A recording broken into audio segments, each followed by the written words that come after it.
जी, चूंकि आज गंगा दशहरा है और बहुत बड़ी संख्या में लोग जो है वो गंगा में स्नान करने, डुबकी लगाने जाते हैं, लेकिन क्या हम घर बैठकर गंगा जल से जो अगर हम स्नान कर लें तो क्या वही फल नहीं मिल सकता जो वहां पहुंचकर लोगों को स्नान करने से मिल जाता है? वही फल मिल जाएगा, वही फल मिल जाएगा। अच्छा। इसी को हम कहते हैं चित्त शुद्धि का तीर्थ में स्नान। गंगा में नहा लीजिए, आप जाके मानसरोवर में नहा लीजिए, सरयू में नहा लीजिए, नर्मदा में नहा लीजिए, लेकिन जब तक आप चित्त शुद्धि का तीर्थ में स्नान नहीं करेंगे तब तक आपकी मुक्ति नहीं होगी। चित्त शुद्धि का तीर्थ क्या है? वह तीर्थ जिसमें चित्त की शुद्धि होती हो। वो तीर्थ क्या है? वो तीर्थ है भगवत प्राप्त महात्माओं की वाणी, भगवत प्राप्त संतों का सदुपदेश। वो तीर्थ है हमारा रामचरितमानस, हमारी श्रीमद् भगवत गीता, हमारा श्रीमद् भागवत महापुराण। वो तीर्थ है भक्तमाल की किताब, वो तीर्थ है श्रीमद् देवी भागवत महापुराण, वो तीर्थ है महाभारत, वो तीर्थ है हमारे 18 महापुराण। ये सब तीर्थ हैं। मतलब इसका ज्ञान होना चाहिए। इसका ज्ञान नहीं होना चाहिए, ये मन में उतर जाना चाहिए। देखो, दो प्रकार का ज्ञान होता है।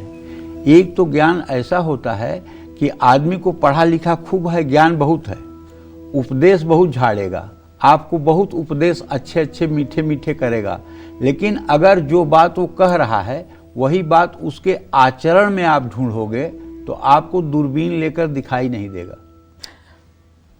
आपसे कहेंगे कि माया मोह में मत पड़िए, ये संसार में न कोई कुछ लेके आया है न कोई कुछ लेके जाएगा, माया मोह के चक्कर से बाहर निकलिए, लेकिन स्वयं धन के पीछे भागते रहेंगे। मतलब करनी और कथनी में फर्क। हाँ, तो कहने का मतलब ये है कि हमें अगर मानसिक रूप से हम गंगा स्नान कर लें, और गंगा नहीं पहुंच सकते हैं, मानसिक रूप से गंगा स्नान कर लें, त्रिवेणी में मानसिक रूप से स्नान कर लें। अच्छा देखो, इतना सुंदर त्रिवेणी क्या है? गंगा और जमुना, पश्चिम से आकर के जमुना हरे रंग का पानी लेकर, और पूरब से आकर के गंगा, जहाँ मिलती हैं दोनों पानी का जहाँ मेल होता है, वहीं कहते हैं कि गुप्त सरस्वती प्रकट होती हैं। ठीक है ना? और वहीं स्नान करने से मुक्ति मिलती है। ठीक है? ठीक है। तो अब शरीर में देखो, बाईं नासिका का छिद्र जो है ये गंगा नाड़ी है, और दाहिनी नासिका का छिद्र जो है ये जमुना नाड़ी है। ठीक है? दोनों एक साथ चलते ही नहीं हैं, और जब दोनों चलते हैं तो उसको सरस्वती स्वर या सुषुम्ना नाड़ी कहते हैं। ठीक है ना? और उसी समय मनुष्य की समाधि लगती है। जब दोनों नासिका के छिद्रों से श्वास एक जैसी चलती है तो इसी को सुषुम्ना नाड़ी कहते हैं। उस समय आपकी समाधि लग जाती है, और ये सुषुम्ना नाड़ी स्वतः से ब्रह्म मुहूर्त में, मध्याह्न काल में, सूर्यास्त के समय और मध्य रात्रि में 4 बार ये सुषुम्ना नाड़ी का 4 मिनट के लिए स्वयं उदय होता है। बाकी जो मतलब कि संत महात्मा ऋषि मुनि हैं वो सुषुम्ना नाड़ी का प्रवाह चाह कर के कर लेते हैं। अच्छा।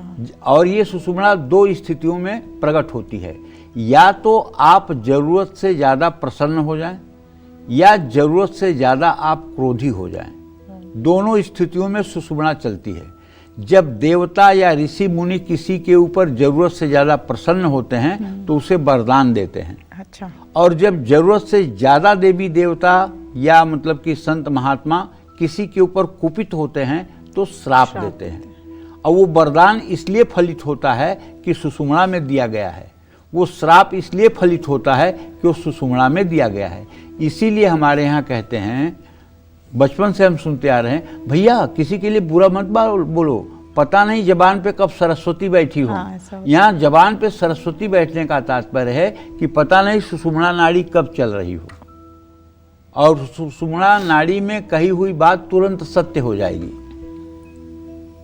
इसलिए लोग अपने बच्चों का नाम बहुत अच्छा रखते थे, राजा, विक्रम, ये वो, मतलब बड़ा नाम, रानी। तो जब आप सुषुम्ना नाड़ी में किसी को राजा कह देंगे तो वो अगर नहीं राजा होगा तो राजा जैसा हो जाएगा। हाँ हाँ हाँ। आजकल तो ऐसा ऐसा नाम निकला हुआ है 2-2 अक्षर का जिसका कोई अर्थ नहीं है, और जब माता पिता से पूछो कि ऐसा नाम क्यों रख दिया तो कहेंगे गूगल में इसका तो ये अर्थ होता है। गूगल में जितने ज्ञानी लोग हैं सबने अपना मत दे दिया है। लेकिन पंडित जी, आप जो बता रहे थे कि शरीर की फिर इन 3 चीजें जब मिलेंगी, त्रिवेणी की जो आप बात कर रहे थे, तो वो मिलेंगी तब आपका यही स्नान। सच्चा संगम है बेटा। हाँ। यही सच्चा संगम है, यही सच्ची त्रिवेणी है। जितने ऋषि मुनि हैं वो समाधि की अवस्था में जब जाते हैं तो सुषुम्ना नाड़ी चलती है, और समाधि की अवस्था में जब जाते हैं तभी प्रभु का दर्शन होता है। वो स्थूल त्रिवेणी है, ये सूक्ष्म त्रिवेणी है। इस सूक्ष्म त्रिवेणी में गोता लगाने के लिए कहा गया है। बहुत सुंदर। और इस सूक्ष्म त्रिवेणी में जब आप गोता लगाओगे तो आपको आत्म साक्षात्कार हो जाएगा।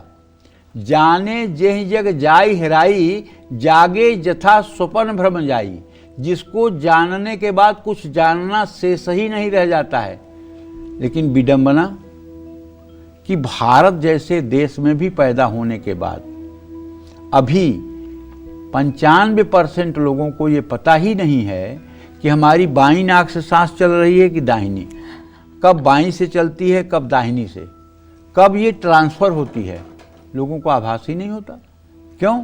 ये आभास तब होगा जब इस पर आप अपने मन को एकाग्र करेंगे, जब आप इसको साधने का प्रयास करेंगे। और जिस दिन मनुष्य की ये सामर्थ्य हो जाए कि बाईं नाक से श्वास चल रहा है और आपने अपने मन को ठाट दिया कि अब दाहिनी नाक से चलने लगे, तो तुरंत दाहिनी नाक से चल जाए, उसी दिन सिद्धि मिल गई, उसी दिन आपको भगवत साक्षात्कार हो गया। जिस दिन आपके अंदर स्वर बदलने की प्रक्रिया आ गई उस दिन आप अच्छे कोटि के साधक बन गए। सुषुम्ना चलाने की क्षमता आपके अंदर आ गई, आप देवतुल्य हो गए। देखो, यद पिंडे तद ब्रह्मांडे। प्रयाग में स्थूल त्रिवेणी है और शरीर में सूक्ष्म त्रिवेणी है। इस त्रिवेणी में गोता लगाने वाला कभी भी पाप योनियों में नहीं जाता है, तो हर गंगा समय जाने की मुक्ति बहुत को ही जरूरत प्राप्त होता है। लेकिन ये अभ्यास और ये योग साधना कठिन है। बिना गुरु की कृपा के और बिना सद्गुरुओं के आश्रय के, बिना उनकी जूठन खाए, बिना उनका चरण रज लिए ये संभव नहीं है। ये इतना कहने में आसान जरूर है लेकिन ये आसान नहीं है। और ये करने के लिए आपको प्राणायाम का भी सहारा लेना पड़ेगा। सुषुम्ना नाड़ी के जागरण के लिए आपको प्रयास करना पड़ेगा, क्योंकि हमारी 2 नाड़ियां जागृत हैं, इड़ा और पिंगला। सुषुम्ना जागृत नहीं है।